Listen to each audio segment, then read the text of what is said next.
అధికారంలో ఉన్నన్నాళ్లు విపక్షాలను అడుగు బయటపెట్టనీయకుండా నిర్బంధించిన వైసీపీ అధ్యక్షుడు జగన్ ప్రతిపక్షంలోకి వచ్చాక అసలు రాష్ట్రంలో ప్రజాస్వామ్యం ఉందా అంటూ గుండెలు బాదుకున్నారు.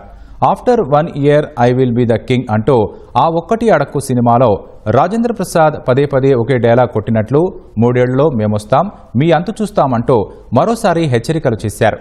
కూటమి హయాంలో డీఐజీలే మాఫియా డాన్లని తీవ్ర ఆరోపణలు చేశారు.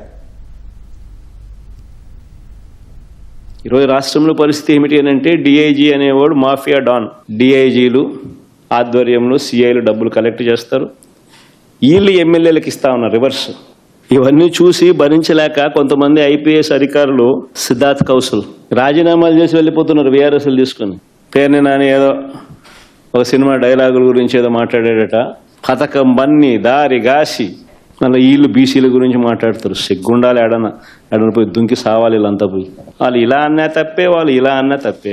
అదే సినిమా డైలాగులు రాసుకున్నాడు, డైలాగులు కొట్టినాడు. వీళ్ళకి వచ్చే నష్టం ఏంది అంటాను నేను. ఇంకా బాలకృష్ణ సినిమాలు, ఆ పవన్ కళ్యాణ్ సినిమాలు చూస్తే ఇంకా పెద్ద పెద్ద డైలాగులు కనిపిస్తాయి. నీకు డైలాగులు నచ్చకపోతే సెన్సార్లు తీసేయండి. మరి సినిమాలు ఎందుకు తీస్తున్నారు స్వామి? మీరు ఆపేసేయండి, మూసేయండి.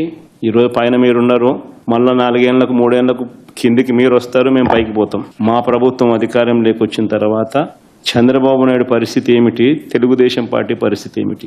చంద్రబాబు ఇప్పుడైనా మేలుకో, తప్పుడు సాంప్రదాయాన్ని సరిదిద్దుకో.